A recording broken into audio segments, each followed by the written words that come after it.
This podcast is a member of the Place to Be Nation family. Visit us at placetobenation.com, the only place to be in your pop culture world. You are listening to the longest running weekly episodic comic book podcast in all of Place to Be Nation. Broadcasting from the state-of-the-art L-shaped studios at beautiful and serene Ho-Ho Loon Plaza in Vancouver, British Columbia. Greg Phillips and Nick Duke are the Hard-Traveling Fanboys. Hard-Traveling Fanboys! Hard-Traveling Fanboys! Hard-Traveling Fanboys! Hard-Traveling Fanboys! Hard-Traveling Fanboys! Hard-Traveling Fanboys! Hard-Traveling Fanboys! When you hear this show, you better run for cover. Klondike Bill's a sausage lover. I got a 10-inch kielbasa from Klondike Bill. Hard-Traveling Fanboys. Slobber. It's a weekly podcast and you better listen. Keep your ears in mid-condition. Ooh, Hard-Traveling Fanboys. You got a 33 and a third chance of winning. Hard-Traveling Fanboys. Hard-Traveling Fanboys. Hard-Traveling Fanboys. Hard-Traveling Fanboys. Hard-Traveling Fanboys. Hard-Traveling Fanboys. Hard-Traveling Fanboys. Hard-Traveling Fanboys. Hard-Traveling Fanboys. Hard-Traveling Fanboys. Hard-Traveling Fanboys. Hard-Traveling Fanboys. Hard-Traveling Fanboys. Hard-Traveling Fanboys. Got 2 weekly segments coming to your town. Reading, watching, and the rundown. Do. Thank you. It's the greatest show on Place to Be Nation. Certainly a unique situation. Ooh, Hard-Traveling Fanboys. Free their skittles. Hard-Traveling Fanboys. Hard-Traveling Fanboys. Hard-Traveling Fanboys. Hard-Traveling Fanboys. Hard-Traveling Fanboys. Hard-Traveling Fanboys. Hard-Traveling Fanboys. Hard-Traveling Fanboys. Hard-Traveling Fanboys. Hard-Traveling Fanboys. Hard-Traveling Fanboys. Hard-Traveling Fanboys. Hard-Traveling Fanboys. Hard-Traveling Fanboys. You vicious little son of a bitch. They're indivisible. They're microwavable. Oh, Mr. Eddie! Ooh, Hard-Traveling Fanboy. Oi, oi, oi, oi, oi, oi, oi, ois. Are you gonna give me fucking anything on this show, or why are we even here? Listen up, slap dick. Let me answer the fucking question. Give me a minute.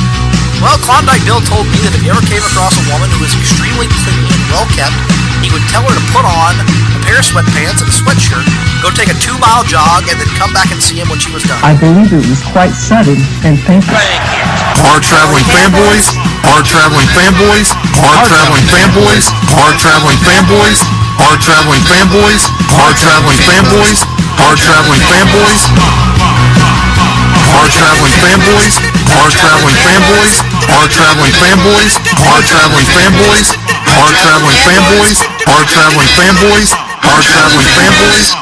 Hello? Can anyone Hi. hear us? Hi there. Nick, How's it going? What's up? We're still on the air. Still. After last week, that's... I know. I was a little surprised, honestly, to pull into our studio today and find our equipment still in place, Nick, in the L-shaped studio here, to find Ho-Ho Loon Plaza not vandalized. I thought for sure all our stuff would have been destroyed by an optic blast filtered through a ruby quartz crystal. I thought that was a very good possibility. Barring that, I thought perhaps Akeem and the Big Boss Man would have shown up and trashed Ho-Ho Loon Plaza, leaving a mark all over Vancouver, British Columbia. And luckily, our Jeff Johns shrine over there in the corner was left untouched. That was what I was most concerned about. So we still have that to hold on to.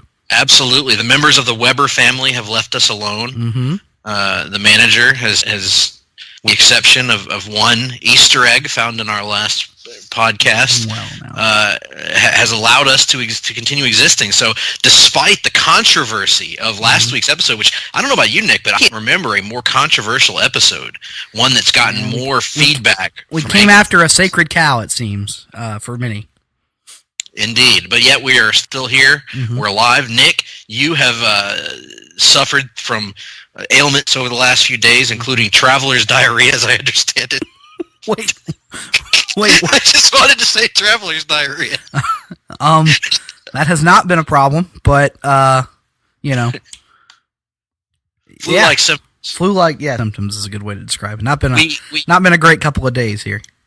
Yeah, well, Friday night was great. Friday night was the kind of fun, Hard-Traveling Fanboys took over the town of Hilton, Georgia, a town as it is, and just made merry throughout the night alongside a fellow Place to Be Nation Pop alums, Jennifer Smith and Russell Sellers, as well as Mrs. Nick Duke, and we had quite the evening, wouldn't you say?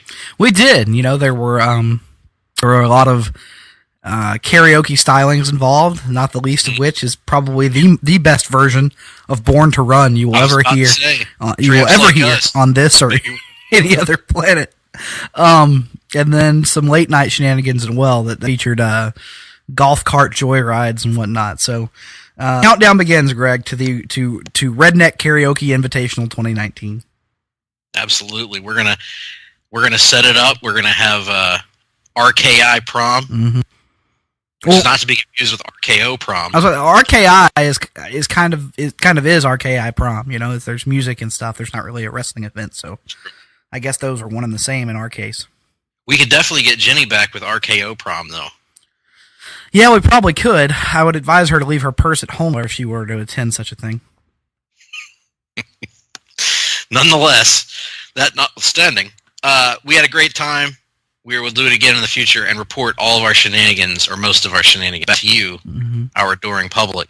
Now, why are we gathered this week, Nick? Why, it has to be the latest edition of Countdown. And the topic du jour, you like that term, Nick? I learned that today. Du jour. Actually, I didn't learn it today, but everything that people say to sound fancy. The topic du jour is comic book firsts. What we mean by that is we are going to count down the top comics that we would hand to someone who has never read a comic book before to say, read this and we think you'll become a fan of comics. So these are 5 books that each of us, individually, would hand out to our friends to say, we think that this will hook you, let us think. So did I do a good job of explaining that, Nick? Do you have anything to add? Yeah, I mean, I think it's different. I think it's part of the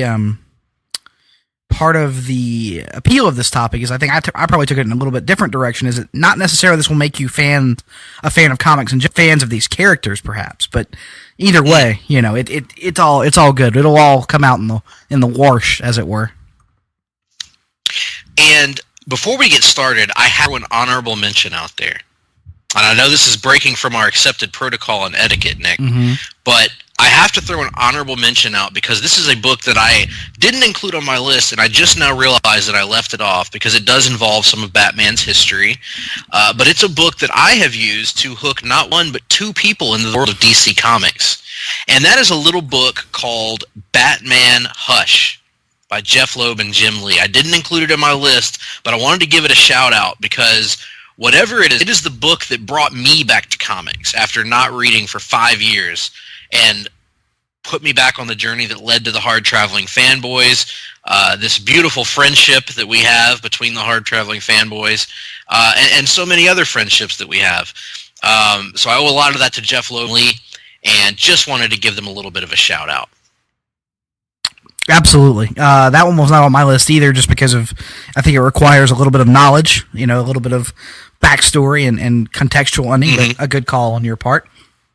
All right. Well, that being said, let's get it started. And do you want to kick us off, Nick, with your number 5? I can. And this was a late change on my list. In full disclosure, I was going to go full to Hard-Traveling Fanboy stereotype and have a Jeff Johns book here in my number 5 slot, but I'll save that for later.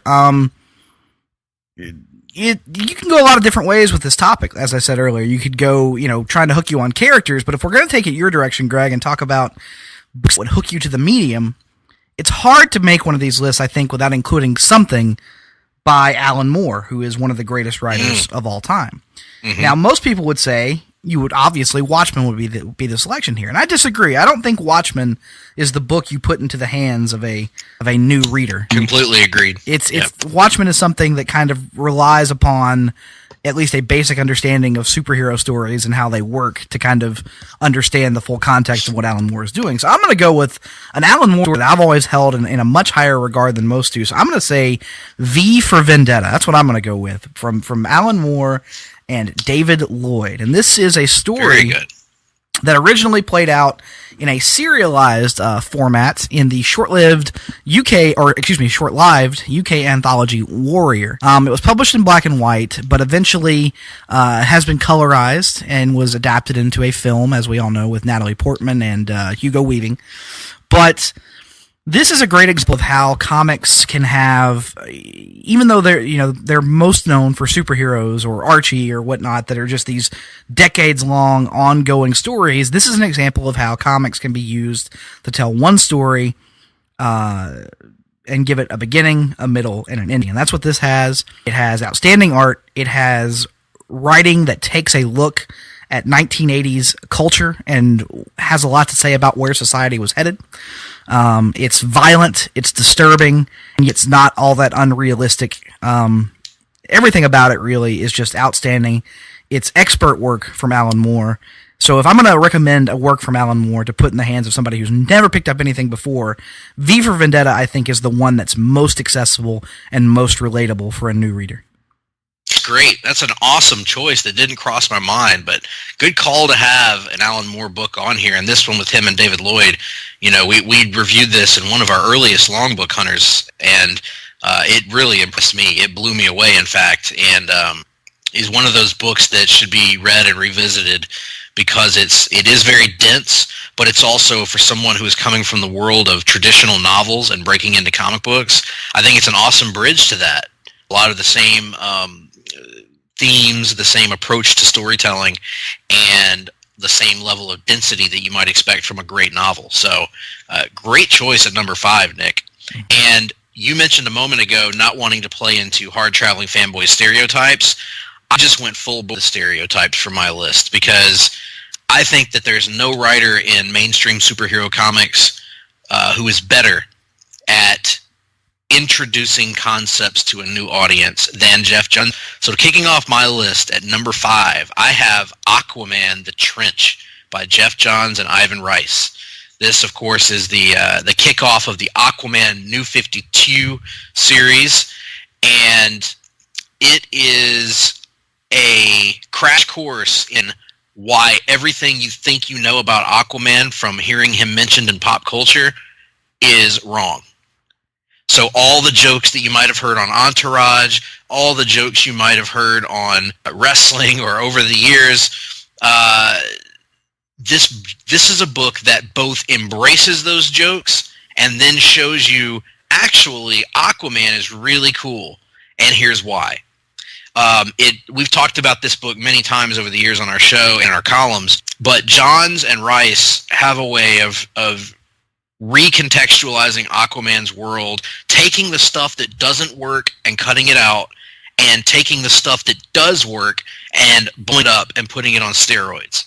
So everything about Aquaman that is compelling and unique gets accentuated here. He's given a strong personality, a strong sense of self, a very strong supporting cast, including Mira, who is one of the best written women at DC, and a compelling ass villain in Black Manta, who shows up at one point during this volume. But this is very much about building Aquaman versus building his gallery in this first volume.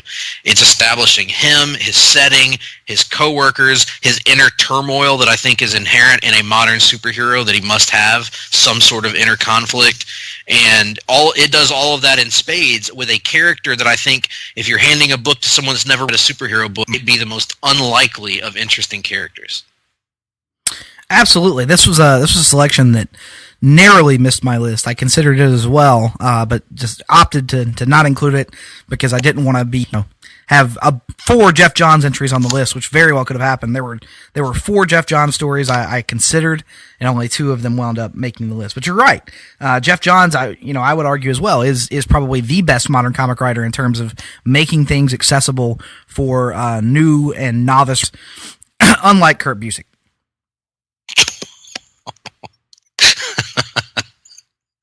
Oh my.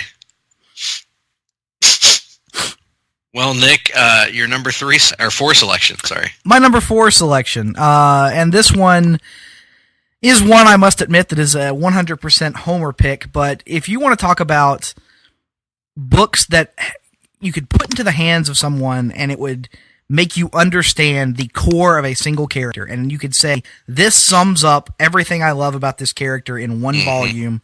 I know where you're going. This is what you should be reading. I gotta go Jason Aaron and Asad Ribich's Thor, God of Thunder. I always count the first 2 story arcs as one big volume, that of course being God Killer and God Bomb, that big Thor the God Butcher storyline, or excuse me, God Butcher. Yeah, sorry.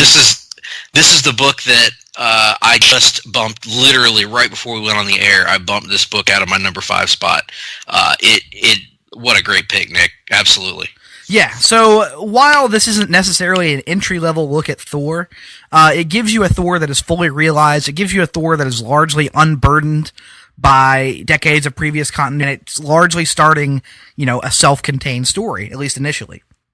It gives you a look at Thor as a young man, Thor as an old man, and Thor in his more classic interpretation alongside the rest of the Marvel Universe. And it largely exists within its own context. You don't need to know what Captain America is off doing at any given point, or what the status quo of the Avengers is, or what Spider-Man is up to. You pretty much just need to know what's in the pages of this book. And it gives you a new villain that is new to both you as a reader and new to longtime readers as well. So you're kind of on equal footing. And it also expands out the Thor mythology in ways that haven't really been touched upon by previous writers either, whether it's the library of worlds or whatnot, the different pantheon of gods that are out there. And it just tells this really amazing self-contained story that is deeply emotionally affecting, whether it's the origin of Gore or a look at the old man, the way he's been basically terrified of this one thing coming back to haunt him for the rest of his years, whether it's the hilarity of the interactions between old man Thor and his younger self, or the interactions between younger Thor and his future granddaughters. All this is just so great. It's written expertly by Jason Aaron, and the artistic stylings from Asad Ribich, the greatest Thor artist of all time, for my money anyway. If you have any questions as to why Thor is a character, this is the book I'm going to put in your hands. You said it perfect, Bubba. I agree with that pick. It's a great pick, and to your point, it's a book that if someone picks it up and they don't like it, then Thor's probably just not going to be for them. Right. But if they do like it, then it is a wonderful intro into the world of Thor. And to me, there's no greater match of when I think of a Norse god pantheon than that Asad Ribic art. Mm-hmm. Phenomenal stuff. Well, let's go from Norse mythology and move on into the world of space and galaxies far, far away, because the number 4 book on my list is a space opera fantasy book by writer Brian K. Vaughan and artist Fiona Staples, and it is called Saga. And I am including Saga Chapter 1 on this. This is a book that is about a family, essentially, a husband and wife, Alana and Marco, and their daughter Hazel, trying to survive. They're literally star-crossed lovers. Their races are at war with one another. They are in a loving relationship with a young daughter, and they are attempting to evade forces that don't want them to be together, that don't want their daughter to be alive. It is it's Star Wars. It's a Tolkien-esque fantasy epic, all rolled up into one. And I think you, when we reviewed it the first time, Nick, or when you looked at it the first time, mentioned the similarities to Star Wars, and it's unavoidable because of the alien creatures and the setting, the focus on adventure, but it's also its own unique identity. It is not a ripoff. It's not even really it doesn't even really wear its influences on its sleeve so much outside of the Star Wars influence and the settings. But the characters are unique, the stories are unique, and it's one of those things that if it ever gets adapted into a movie series or a television show, I think it's going to sweep the entire country because it's that accessible, it's that interesting, it's that funny. Where else are you going to see a guy with a television head taking a dump in the first issue? It's just remarkable in a lot of ways, and I think that the artwork is so clean and so fluid and so interesting that it just marries perfectly with Brian K. Vaughan, who has this way of, like John's, introducing these wild, out there concepts in a way that for me is more palatable when you first start it than some of the other revered comic book writers when they do a similar individual project like this. I can't say enough good things about this, Nick, and I know at some point we're going to delve more into this series. Yeah, we will, definitely, but you bring up all great points, and yeah, I hope one day it will get an adaptation of some sort, and it will have the opportunity to become a pop culture phenomenon, much in the way that Walking Dead has, except this one, unlike The Walking Dead, the source material is actually good. So there you are. But in any event, boy, we're really warming up for Walking Dead. Oh, it's going to be a ton of fun. Anyway, moving on to my number 3, I'm going to go cosmic as well, but I'm going to keep it in the DC universe, and there was no way that this list was going to be created without an appearance from the Jeff Johns Green Lantern run, and I was torn on which way to go with it. I think ultimately you kind of have to go in one direction, and I'm going to go with Jeff Johns Green Lantern Secret Origin. That's my painting. There you are. It's my number 3 as well. Yeah, so Jeff Johns' Green Lantern run is a perfect example of, in my opinion, the way to slowly ingratiate a new reader into a wider mythology. You start them small and you slowly expand it out. And here with Secret Origin, you get, a look at Hal Jordan, who is just this macho test pilot, and you kind of build this larger mythology around him. You get to introduce things that will come into play in volumes down the road, or if you've already read the volumes, it's technically what, Greg, took place in issues 32 through 36. 29 through 35. 29 through 35, there you go.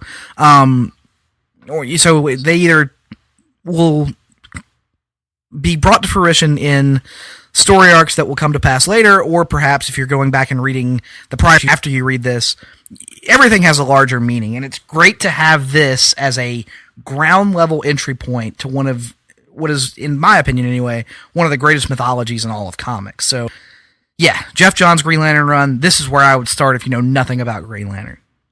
I think that's awesome too. I pretty much like you, I'm sure I wrestled between this and Green Lantern Rebirth, and even Green Lantern, the very first Green Lantern arc from Jeff Johns and Carlos Pacheco to Rebirth.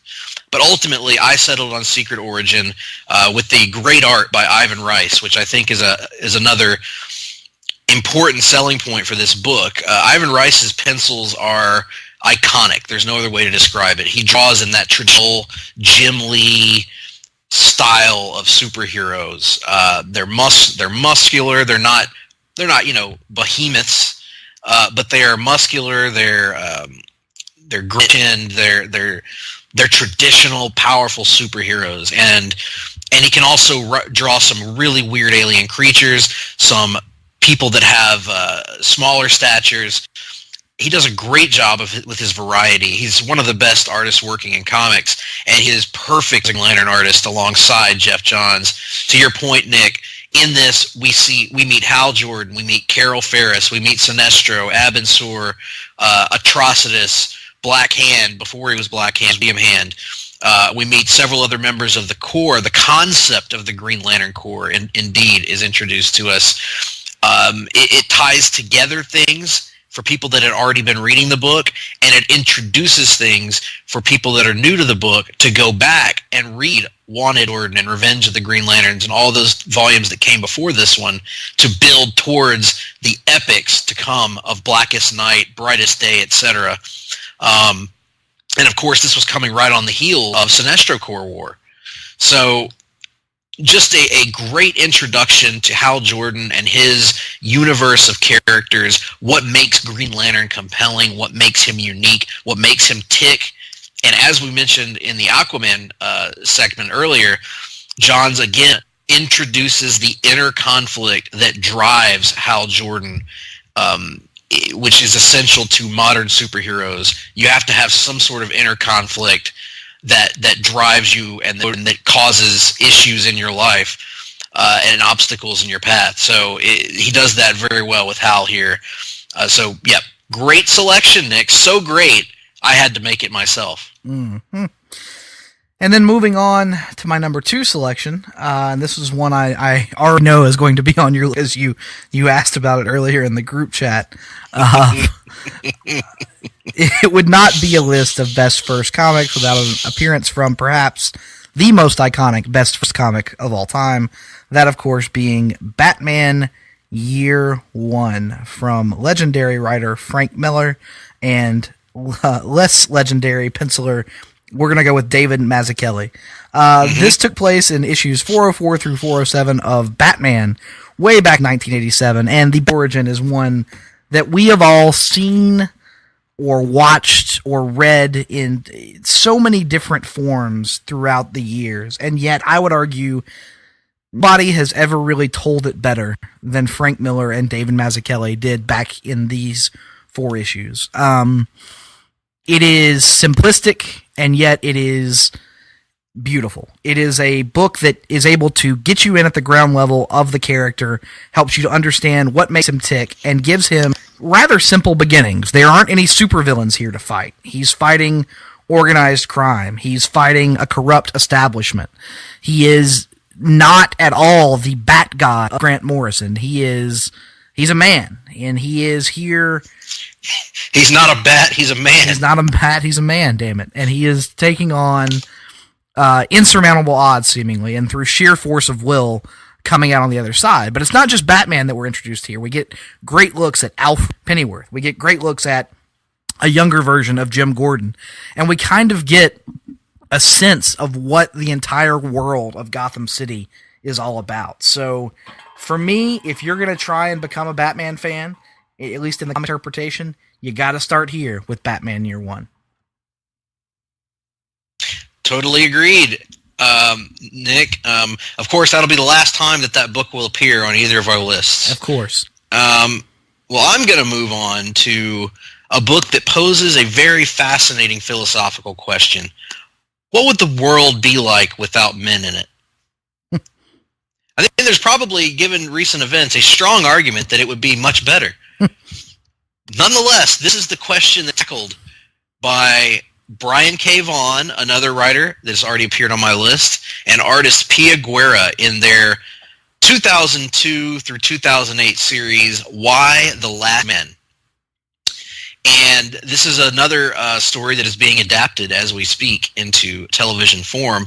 But this was a Vertigo title and lasted an incredible 60 issues, telling a strong beginning, middle, and end. To your point earlier, Nick, it's a self-contained story, requires no other reading.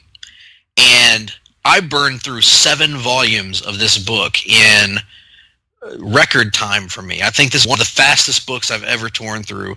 It's so compelling.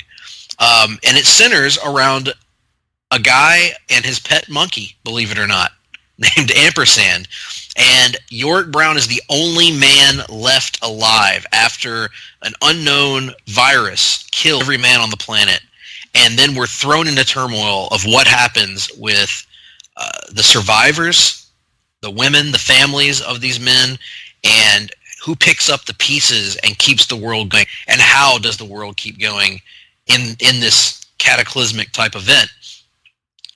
And how does Yorick survive? How does Yorick move on? There are those around him that he meets that view him as the savior. There are those that view him as the Antichrist. There are those who view him somewhere in between. Some that want to kill him, some that want to kiss him, some that want to keep him at arm's length. It is one of the best comics I've ever read, period. It is a great comic to introduce someone to the medium because it takes advantage of the medium in a lot of ways, with great art from Pia Guerra, with really clever dialogue, and with an out-there concept that is original and interesting and explored in a way that only comics can do. So I thought this was excellent the first time I read it, and I still would gladly hand this book off to anybody who expressed interest in reading a comic.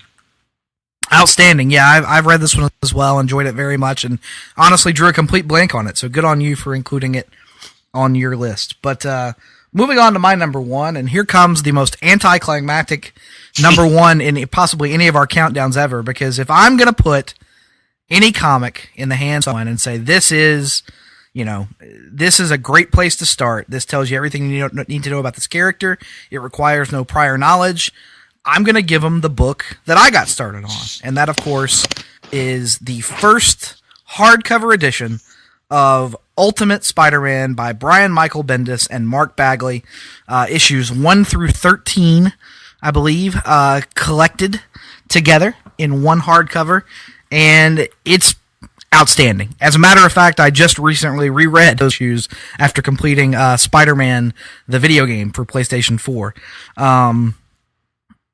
It's one of the most accessible comics you'll ever come across, because it's not just starting, with a creative run. It is launching an entirely new universe, unconstrained by prior continuity. Brian Michael Bendis is able to take the narrative, in any direction he wants to take it, really. And so you get the classic Spider-Man origin, but granted fleshed out a bit to give a bit more context, to give a bit more time to get inside Peter's head as a 15-year-old kid, to get inside, that house and understand what his relationships are with not only the people he goes to school with, but of course Aunt May and Uncle Ben. And it also contemporizes it a little bit. It dates it from the 1960s up into the early 2000s, and it helps it to take on a bit more of a relatable tact for, younger readers today and people who, have a hard time relating to, say, talk of wheat cakes at the breakfast table and that kind of thing. So, and along the way, Mark Bagley just draws everything perfectly, whether it's the action sequences with Spider-Man himself or whether it's the facial expressions, because the great thing about this case, it's just as much about Peter Parker as it is about Spider-Man. And if you're anything like me, you read this and you find yourself wanting to get to the next Peter Parker sequence, even more so than the Spider-Man stuff, because you feel for this kid and you're pulling for him and you want to see things go well for him, because he's not perfect, but he's trying his best. And that's just, there's something utterly relatable to that. And always has been in the Spider-Man mythos. So for me, as it always has been, Ultimate Spider-Man, the first, that's where I'm going.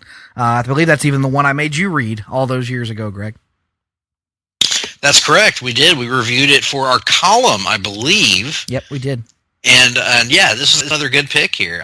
Obviously, I remember from our column days, I didn't love it quite to the degree that Nick did from reading it from a different age, but I will certainly acknowledge it is a great introductory comic for anyone, particularly a younger reader. If you have anyone that is a teenager or something that maybe has never picked up a comic, this would be a great book to give them, because it's loaded with humor, it's loaded with interesting characters, modernized, as Nick pointed out, takes on a lot of these characters from the 60s. That the characters are great, but sometimes the surroundings or the settings might not connect with a young reader when they're seeing somebody write on a typewriter or something. So a lot of good modernizations here. I particularly love Peter Parker's interactions with the Kingpin in this one.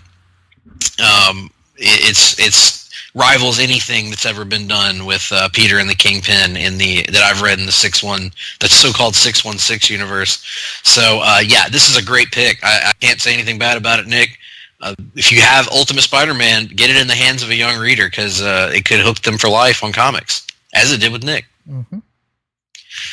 My number one, shock of shocks, has already appeared on Nick's list. It is the aforementioned Batman Year One by Frank Miller and David Mazzucchelli. Nick already said a lot of what I would say about this and why it is number one on my list, but ultimately it came down to me, Batman is the most popular and recognizable superhero, certainly in the United States, if not the world. But certainly in our country, Batman is number one. He dominates the sales charts in comics. He dominates the box office. He is an icon in our culture. People like the brooding, dark, sort of vigilante figure. That has kind of become what culture looks to versus the archetypes of Superman back in the day, or versus the archetypes of Spider-Man even. So with Batman being the most popular and the most universally loved character, arguably, in comics, I felt I had to go to a book that introduces the version of Batman that most people are attached to, which would be either the Michael Keaton, the Christian Bale, the Kevin Conroy, whatever of those versions is your favorite, Affleck, you can tie it all back in many ways to this book, Batman Year One, which itself owes itself to The Dark Knight Returns, but this to me works better as a standalone because it introduces the entire concept of Batman. Who is Batman and what will he become? We see that from the ground up. It represents the fullest realization of the grounded, street-level Batman. Would you agree with that, Nick? Absolutely. And we would see it, of course, if somebody does read this, and they are as blown away by it as I think they would be, then you can hand them The Long Halloween. You can hand them Dark Victory. You can hand them Hush, even. You can hand them The Black Mirror. You can hand them virtually any major Batman book that followed after this. You can hand them that book, and it would make more sense to them because now they will understand why that Batman is the way he is. Whereas before Year One, Batman, yes, he was a dark character, but he did not quite have this level of grittiness to him. So and on top of all of that, it is an absolutely beautiful book. The artwork is amazing. It is probably a more, I would say, aesthetically welcoming art style than what The Dark Knight Returns has, which is itself a very gritty artwork. So big fan of this one. This is the one I think that if I had to take a comic book, hand it to somebody that is maybe one of my coworkers that is scoffing at the notion, and I would say, hey, if you've ever seen a superhero movie and liked it, read this. I think you'll dig it. Again, a lot of those elements from a great novel are found in this book. So Batman Year One is my number one. Nick, let's remind the people what our lists were to this point. Okay, at number 5, I had V for Vendetta. At number 4, I had Thor, God of Thunder. At number 3, I had Green Lantern, Secret Origin. At number 2, I had Batman Year One. And at number 1, I had Ultimate Spider-Man. And at number 5, I had Aquaman, Volume Lynch. At number 4, I had Saga. At number 3, I had Green Lantern, Secret Origin. At number 2, I had Y the Last Man, Volume 1. At number 1, I had Batman Year One. Well, there you have it, folks. Those are our lists. Let us know what you think about the books that made our list, and let us know what we could have done better. Let us know your lists, most importantly. We want to hear them. Tweet us at gphillips862, at nickduke87. Go to the Place to Be Nation Comics Facebook page and leave us a comment under this shared link, or just post, and we'd be happy to discuss your lists with you. You can email them, gregp@placetobenation.com, nickd@playstation.com, or you can tweet us at PTBNPop on Twitter. You can... You mean PTBN Comics. PTBN Comics. I do that every week now. Every week, Nick. Nonetheless, PTBN Comics. Loneliest Twitter address on the internet. And we hope to hear from you in the very, very near future. Nick, any last thoughts on this before we take a commercial break and head back on the other side? No, I already took my veiled pot shot at the Avengers run from last week's episode. So yeah, no, I'm good. You're just continuing to dig us a hole, my friend, but nevertheless, I was once told by someone, Greg. I was once told by someone that you should really live your life, base your entire outlook on life on that one Eric Bischoff quote: "Controversy creates cash." Creates cash. Yep. Very true. Very true. Well, we're going to take a break, folks, and when we come back, we'll have plenty more controversy for you in the rundown. Promotional consideration paid for by the following. Hey, pro wrestling announcer Kevin Kelly here. I want to make sure you are all subscribed to all the great feeds here at Place to Be Nation. It's really easy to do. Just head to iTunes or your preferred podcatcher app today and search and subscribe to the Place to Be Nation wrestling feed, which of course includes the full archives of the Kevin Kelly Show, the Place to Be Nation pod feed, and the Pro Wrestling Only feed. Subscribe, listen, and then rate us and leave feedback today. And be sure to give Justin your true thoughts. I mean, don't hold back. After all, he is kind of a jerk. Just listen to Scott.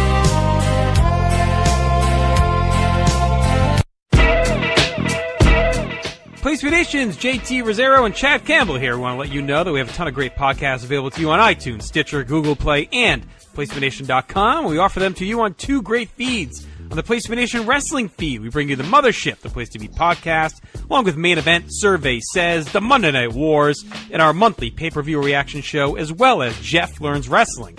In addition to these full-length shows, we also deliver special network podcasts and pod blasts on topics old and new. Over on the Pro Wrestling Only feed, we dive deep inside the wrestling business with a stacked army of experts leading the way.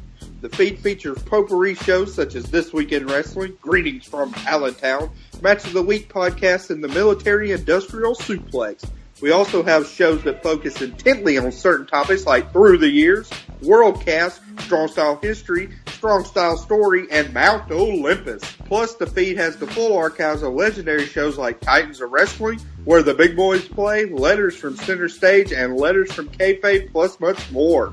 And on our very popular Place to Be Nation Pop podcast feed, we offer such great shows as Talkin' Pop, the Glenn Butler Podcast Hour Spectacular, NBA Team, PTBN Play, Sunday Groove, Breaking Balls, and Lucha Undead, as well as a veritable podcast heaven for comics fans with the Hard-Traveling Fanboys, Sellers Points, Todd Weber's Conversations, Geek and Sassy, and Marvel Age podcasts. You can find all of these current shows, plus archives of our past podcasts, including The Kevin Kelly Show, as well by subscribing to both feeds on iTunes. And while there, be sure to rate and leave feedback today.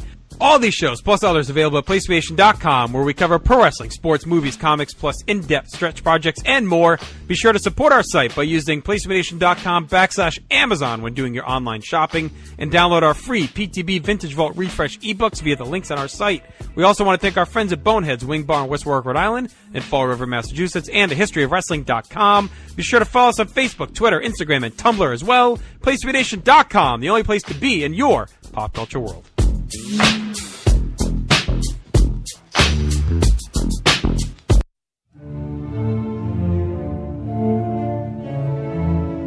Hi there. Have you recently gone through a crisis? Did you find out your friends had been lying to you for years to cover up something they did? Have you discovered that one of your bitter enemies might actually be three people? Were you seemingly killed by a new god only to find yourself quantum leaping through time until you make it back to the present? Was your entire reality wiped out in a cosmic battle between two godlike beings only to be reborn, destroyed, and reborn again? Then join me, Russell Sellers, and my special guests as we help you manage your post-crisis life in DC Post-Crisis Management, a limited monthly series starting in September. We can't promise you closure, but we will try to avoid destroying your hometown and turning you into a homicidal maniac who wipes out time.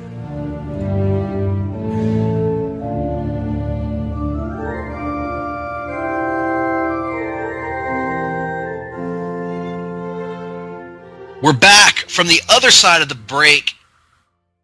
What a great list of shows we've got here at Place to Be Nation Pop, Nick. Mm-hmm.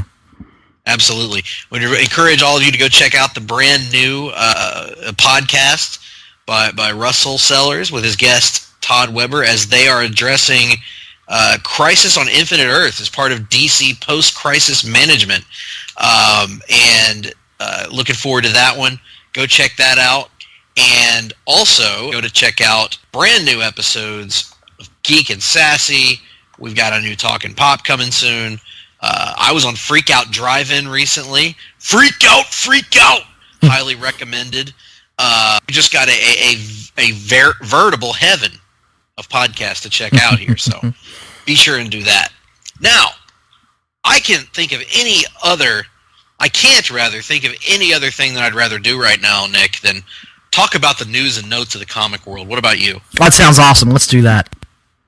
Let's enter a segment we like to call Welcome to the Rundown. Welcome to the rundown, where we talk some comic news. Welcome to the rundown, where we talk about movies too. Well, to kick things off, Nick, in the L-shaped studio, you've scurried off into a certain corner. I have. Why don't you come over here and join me? I think I will. Why is Lyle Lovett right beside you with his hand up on your thigh? Well, Dwight's over here giving me the eye as well. Oh, guys. Dwight, you don't have to fight. Hot dog, Nick. We're getting lucky tonight. And we're getting lucky in the DCEU corner. That's right. DCEU the DCEU corner. Get lucky every time.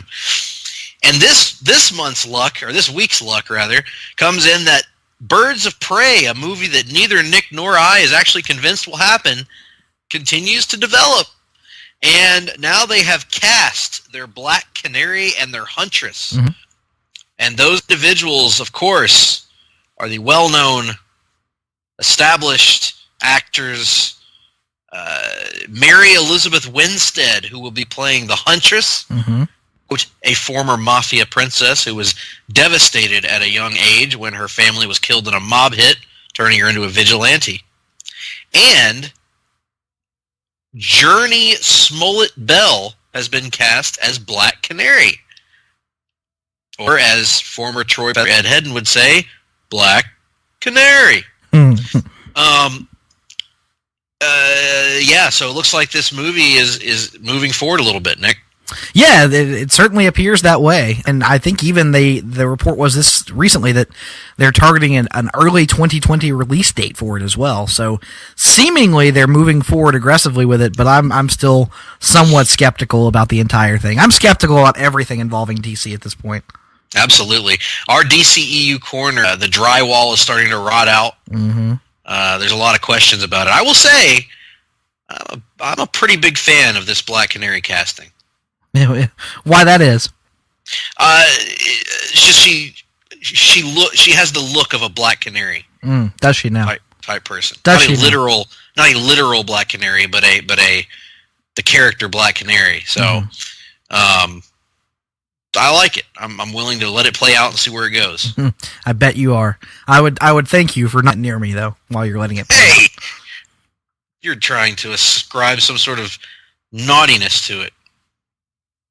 Quite frankly. Nonetheless, that's not all for the DCEU corner, because we also that is awesome. On the Joker and Harley Quinn film that is being worked on by Glenn Ficarra and John Requa, the writers there, who have also written Bad Santa and This Is Us. The news that came out is that this movie is going to start out with Harley kidnapping Dr. Phil, who they hope will be played by Dr. Phil. But they're not committed to that. They'll take the real Dr. Phil if he's available. The important thing is that it is his character, Dr. Phil.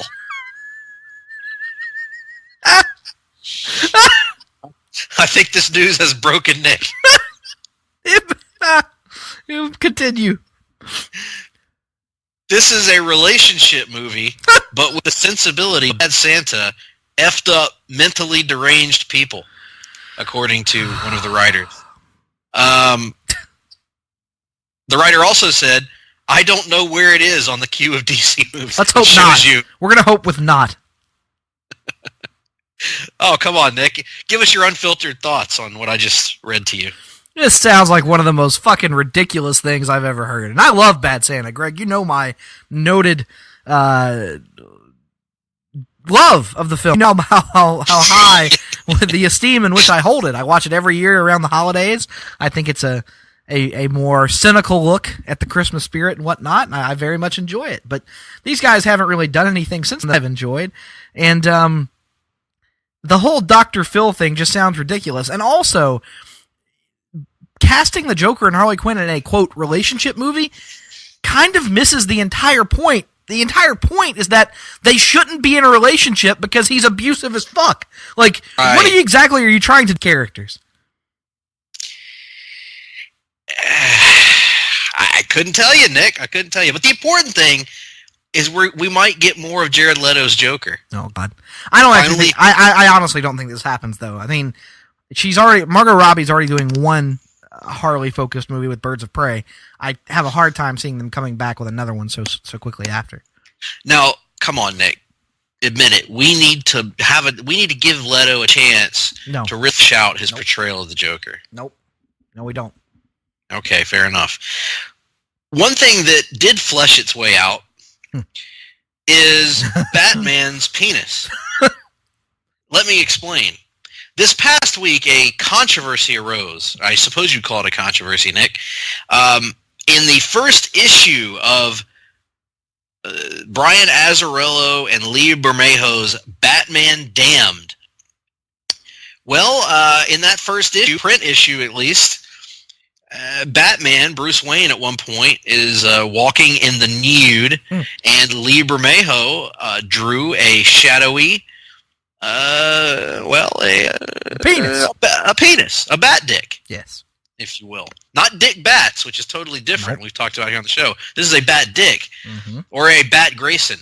Sorry, and Batman's Bat Grayson is there. It is there in its glory.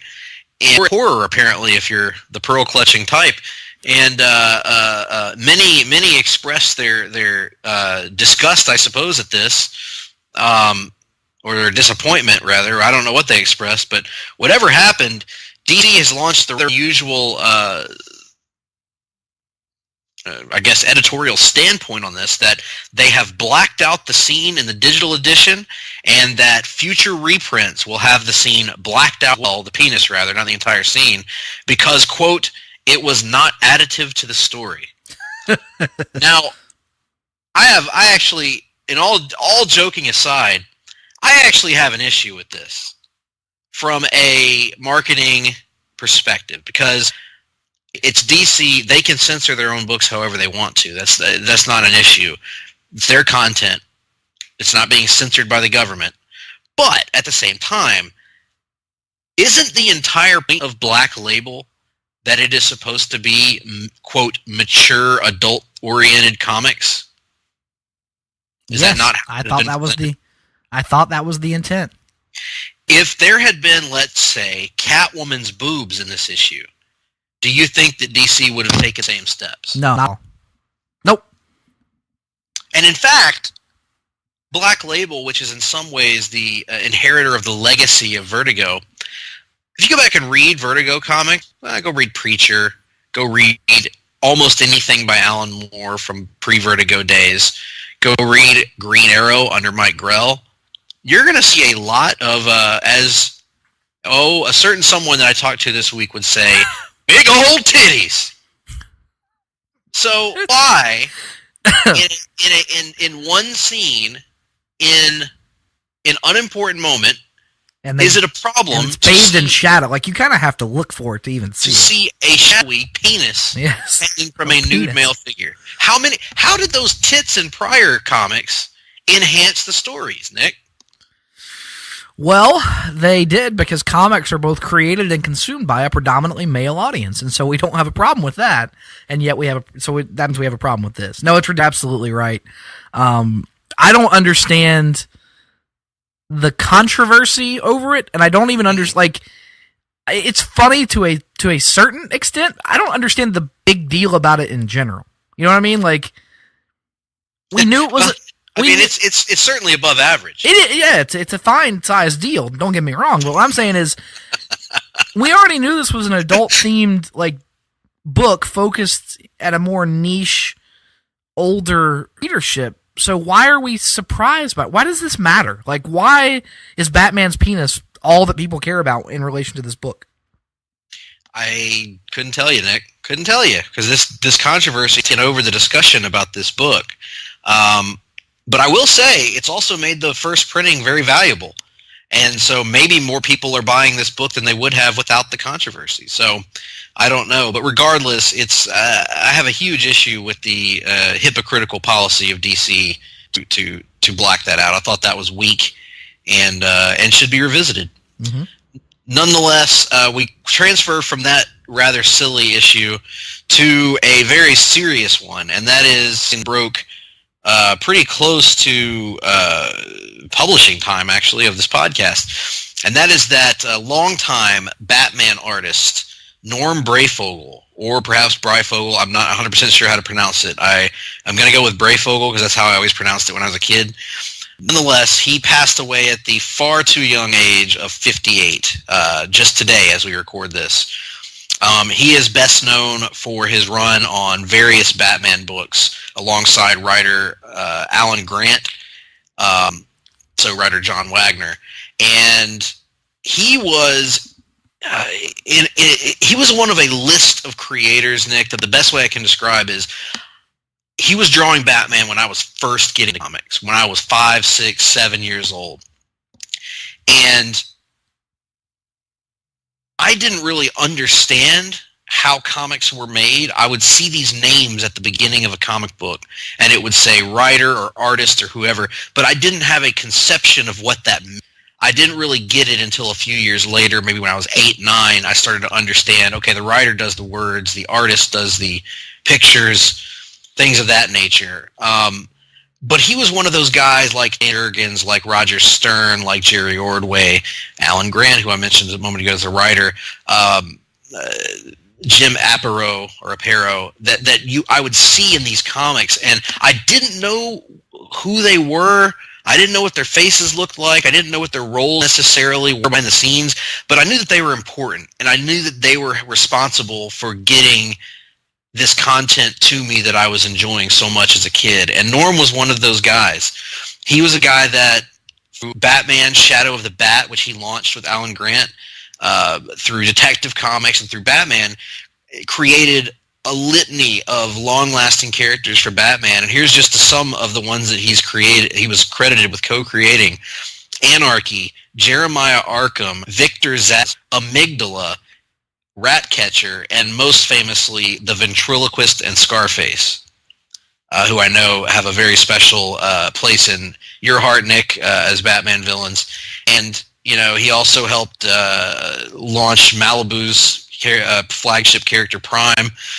But his Batman in particular, it stood out. It was this kind of dynamic, pulpy figure that also had the flair of the superhero books of the day. He drew a very unique Batmobile. I don't think anybody's ever drawn it the same as him before or since. He was one of the primary artists of Tim Drake as he was becoming Robin, and drew him younger, drew him to the point where he actually looked like a kid that was playing Robin, as opposed to other artists in that time and even later that I always thought drew Tim to look older than he actually was. He had a way of, like the great artists do, he and Kelly Jones, who was another prominent Bat artist at that time, were doing distinctive work on Batman where each book looked different from the others and leaving their own imprint on the character. So for the comics world, 58 is too young to leave a family behind, but nonetheless, he will be remembered for all of his great contributions to the books that a lot of not just myself, but a lot of kids grew up reading in the 80s and 90s. Yeah, absolutely. I wasn't reading at the time like you were, so he didn't have the formative me that he clearly did on you. But some of those images, I'm looking back through a gallery right now on Google Images, and yeah, there's one cover in particular, a cover of Detective Comics with Batman standing in silhouette in the rain, and it's just like, I recognize that cover, even though I would have never read it at the time. So, outstanding choice to include this on the rundown, Greg. Good to hear the impact he had on your life. Very good. Well, let's move on to the TV world of DC Comics, and let's get on to some more, to some happier news here, and that is the upcoming crossover later this year between Arrow, The Flash, and Supergirl, which will introduce Batwoman, is going to be titled Elseworlds, which is a word and a title that has special meaning to fans of DC Comics. That, of course, was the name of the imprint that DC used or the label that DC used to put out their sort of what-if scenarios back in the day. The stuff like Batman Red Rain, things where they would do kind of alternate universe takes on their characters. And so that's what the name of this one is, and we have got our villain, who will be Dr. Destiny, will be apparently the villain of this piece. People may remember Dr. Destiny from the standing Justice League cartoon appearance of him, one of my favorite episodes, which gives us the immortal Batman line, my mind is in a very nice place to be. And so that was a great episode. Looking forward to Dr. Destiny. But even more exciting than that, I think, Nick, is the potential that this has for the future. Because, ladies and gentlemen, the Monitor is coming to the CW universe. And where there is a Monitor, there must also be an Anti-Monitor. You're damn right. LaMonica Garrett has been cast as the Monitor for the crossover event. And while technically he was cast for this crossover event, I think both of us believe that he is going to be used to set up next year's crossover event, which I suspect will be our first crisis level event we've ever gotten filmed. Yes, I am making the fantasy book of that as well. That we have this one, we get Batwoman on the table, and then next year we go full on and we get all these heroes on one Earth finally, after years of having the distinct separate realities. Yep, and that includes Black Lightning as well. And the potential is there. If they do all the shows for an entire week, the potential is there for pop-up appearances from other alternate universe television superheroes, whether it be characters from Smallville, Lois and Clark, the 1990 Flash. There's any number of possibilities of crossovers. Krypton, even as much as we deride it, Gotham, there's just so much of a potential crossover here that they could do, just cameo appearances.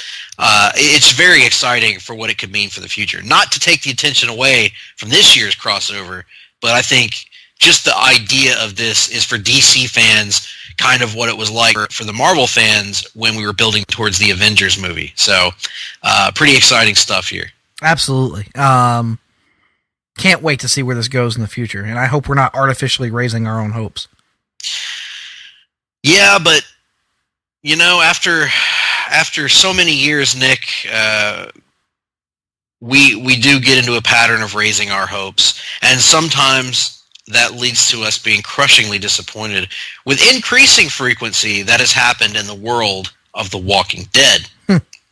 But nonetheless, undeterred by declining ratings, undeterred by fan outcry over the last season, the makers and the producers of The Walking Dead at AMC announced last week that they are planning to turn The Walking Dead into a full-fledged multimedia franchise with multiple movies and several more TV spin-offs over the next 10 years. This according to Bloomberg. The news organization cites that AMC is talking to several large media companies about partnering on the projects, and that it could cost several $100 million. Well, I understood Fear the Walking Dead to a degree when it launched, telling a story about the immediate days after the outbreak and a different group of survivors in a different area. But how many of the same story can you tell, Nick? I don't know. I would argue you can't tell two currently, but that's just me. Yeah. And if you were going to make this big, giant push into film and various other spin-offs, wouldn't you have served by doing it when the property was at its apex, when it was at its hottest, not when seemingly it's declining now? You know what this reminds me of? This reminds me of, remember a few years ago when, I can't remember which movie studio it was, that wanted to launch the horror movie Connected Universe? Dark Universe. Universal's Dark Universe. Yes, and they did this, and they planned all this out without even waiting to see if the Tom Cruise-led Mummy reboot was going to work. Truthfully, it didn't. It did not. And then all of their plans, their multi-million dollars worth of plans, went up in smoke. This feels like that. I mean, we went over this on the show a couple years ago, but... This feels worse than that, honestly. Like, The Mummy... You know, if you're sitting there from a studio perspective, you're going, okay, it's a Tom Cruise movie, dumb, big summer action movie. Those typically make money, right? Walking Dead is already showing signs of being in the full-on decline. The ratings are dwindling. Not dwindling, I guess it's not a fair term. They're down, though. Unquestionably, they're down. I think fan outcry is at a all-time high. I think you are seeing the signs that we've been to the top of the Walking Dead mountain, and it's all downhill from here. And so to try and launch this expanded interconnected universe or 10-year plan or whatever, when you're on the backside of this pop culture phenomenon, it seems like something that's doomed to fail. Yeah, I agree completely. I think that it's putting the cart before the horse. I think the first thing that I would do if I were in charge of AMC is I would rally my troops around the primary Walking Dead show, and I would make sure that I had a quality product that was giving something that made them want to keep watching. Because one thing that is clear is many people have stopped watching over the last couple of years for various reasons, not all creative related, but certainly I would draw the horses together instead of spreading them farther apart. And again, this comes down to personal bias. I think the inherent flaw in any long-term Walking Dead plans is that Robert Kirkman himself, has a long-term plan for his book. So it's just seeing how many studios he can get to invest in him, which, hey, I'm not criticizing him for that, by the way. Get your money, man. Do what you can. But if I'm a studio, I'm not investing unless I see a firm idea for what this story is. If you're just going with a property with no story, I don't know. There's only so much you can milk out of this. And I agree with you, Nick. It seems destined to fail, frankly. Maybe you could get a movie out of the Walking Dead universe right now. But a series of movies and a series of other spin-offs with, by the way, still no indication they're ever going to reveal what caused the zombie outbreak, because Kirkman says it's not important. I think AMC at this point is also laboring under the delusion that the interesting thing to people is the zombies and the settings, which it isn't. The interesting thing is the characters. It's the reason why, Fear the Walking Dead, while it's been moderately successful, will never be as successful as the main show because we aren't as ingratiated to the characters. So that's the problem. You can keep trying to make multiple spinoffs or whatnot, but if you don't have characters just as intriguing and just as engaging as classic, original Walking Dead characters, then it's not going to happen. Exactly. And as you know, Nick, some can have multiples and some can have only one. And I think with The Walking Dead, one would be enough. Yes. Well, unfortunately, the one area of The Walking Dead sort of ancillary spin-off universe that has been very successful, particularly to us creatively, has been the Telltale Studios Walking Dead series. Nick and I both have raved about seasons 1 and 2 of The Walking Dead game. We haven't played season 3 of The Walking Dead game. But we are looking forward to that at some point. Next year, we'll have played it. And Telltale was getting ready to release the 4th and final season of The Walking Dead, to the point that they had even released gameplay footage of the game. They'd released one episode already. They actually, that's right. They had released 2 episodes. The episode had just hit this past week and then was instantly pulled down, I think, 2 days later.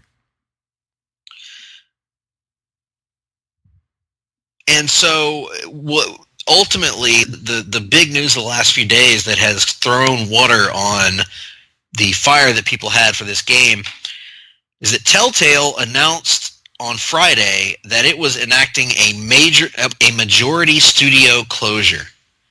Hundreds of jobs lost. Every game they were working on, with the exception of Minecraft, canceled. It was, apparently reading this article on GameSpot, it was a shock to the industry. Nobody saw it coming. It was not anticipated. Apparently there was a lawsuit involved. The Walking Dead's final season has been pulled. It may never see the light of day. Certainly will never be completed. And stuff like the Batman series will not get a sequel. The Guardians of the Galaxy game that I was raving about on this podcast just a couple months ago will not be completed. Have a sequel. The Wolf Among Us, which I know people were really excited about getting a sequel to that game, will not happen. A real bummer here, Nick, for a studio that I would say in a lot of ways reignited my love of gaming for a while there. The Walking Dead games and the Batman game were the most fun that I've had playing a video game in many years. So it was a pretty big bummer for me to hear this news the other day. Incredibly disappointing. It goes to show you that there isn't much room for difference in gaming these days. Telltale was one of the studios that was focused on giving you story-driven games first and foremost, and games that weren't built entirely around action-based, fast-paced gameplay. And yet, there just didn't seem to be a market for this. I know The Walking Dead did pretty well, Batman did okay, but they pretty much said the reason they had to do this is because they couldn't make money. And it's very disappointing when a studio produces a series of games that almost across the board are critically beloved, and yet we just can't find a place for them in the industry. So, very disappointing. Yeah. Hopefully I'll get around to finishing Walking Dead at some point, but and there are rumors that they're trying to find somebody to take over production on the last 2 episodes to actually finish the game, but there's no telling if that's ever going to happen or not. Right. And the one thing that I hope is that Clementine, if they are going to continue the Walking Dead universe on TV, Clementine is arguably a better character than what we've seen on the TV show even. Certainly better than the ones in the comics that I've encountered. So I hope that her story gets to live on, maybe through an adaptation or something. So we'll have to keep an eye on that. She's a great character, and it would be a shame to lose her to time. Mm-hmm. But speaking of time, we are out of time on the rundown. That's the end of it. We got nothing else, Nick, on that one. Mm-hmm. So that means it's time for our longest-running segment on the longest-running weekly episodic comic book podcast in all of Place to Be Nation. And that is Reading and Watching.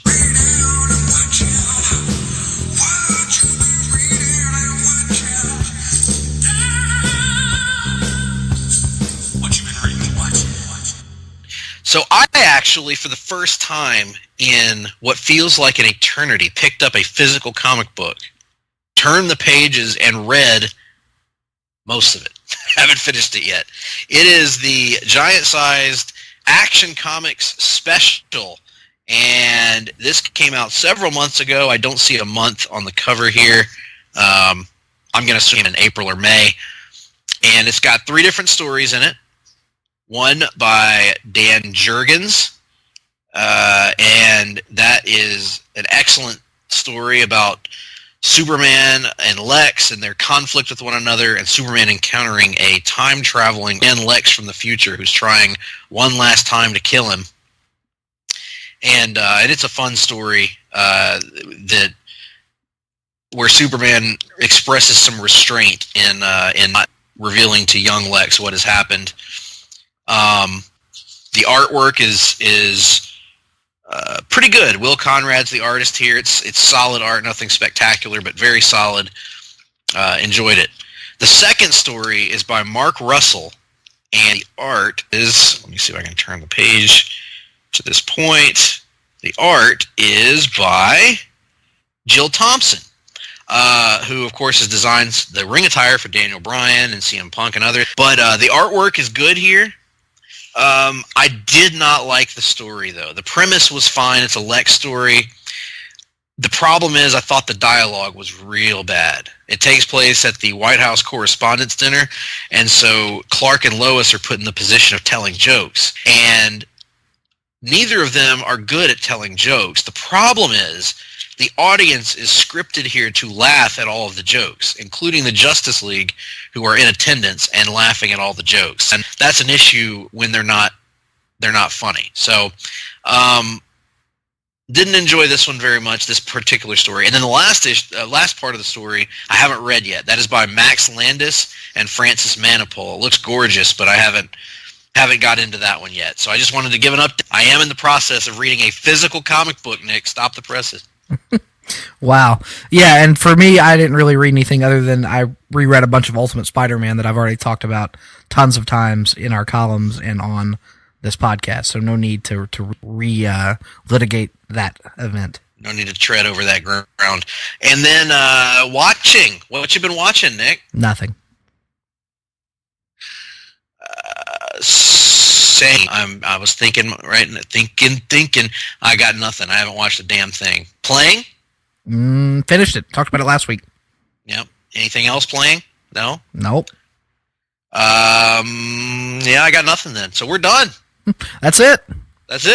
See you next time, folks. Bye. Oh, we got a couple other things to go through here. So we're done with reading and watching.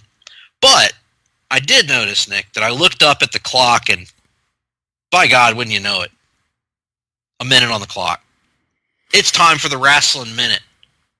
By George, I haven't watched SmackDown yet, but I did watch Raw, and interesting developments. I liked the one-night storyline of who's going to turn. I enjoyed that. I wonder if it's planting the seeds for something here. Let's hope so, but long-term storytelling has not been their strong suit in recent years. Quite true, but I did enjoy them trying it for one night only. Even appreciated the attempted symbology of the chairs that Braun and his crew were carrying out. I'm hoping for big things for Drew in the future. I think Monday Night established he's going to be a megastar.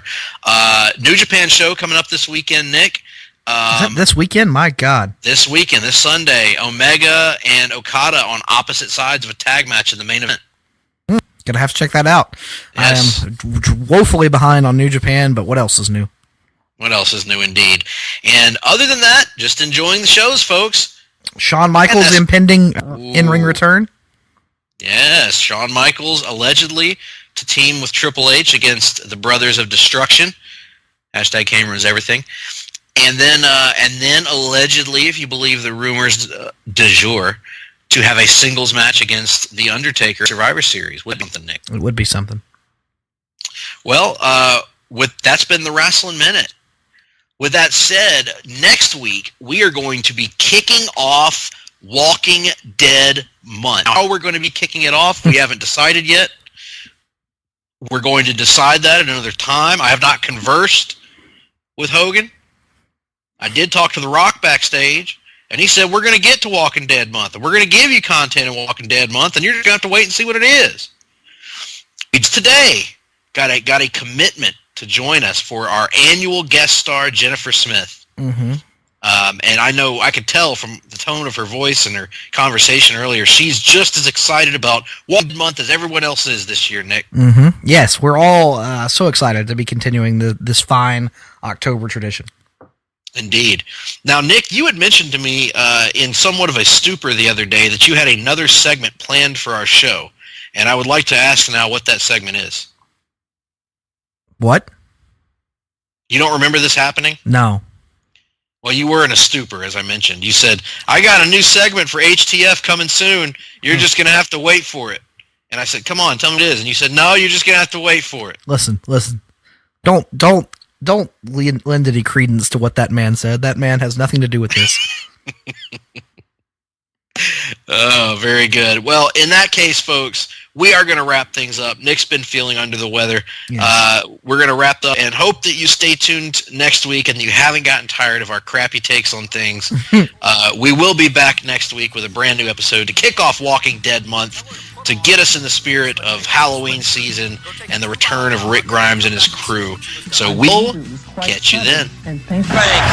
Hard-Traveling Fanboys, Hard-Traveling Fanboys, Hard-Traveling Fanboys, Hard-Traveling Fanboys, Hard-Traveling Fanboys, Hard-Traveling Fanboys, Hard-Traveling Fanboys, Hard-Traveling Fanboys, Hard-Traveling Fanboys, Hard-Traveling Fanboys, Hard-Traveling Fanboys, Hard-Traveling Fanboys, Hard-Traveling Fanboys, Hard-Traveling Fanboys.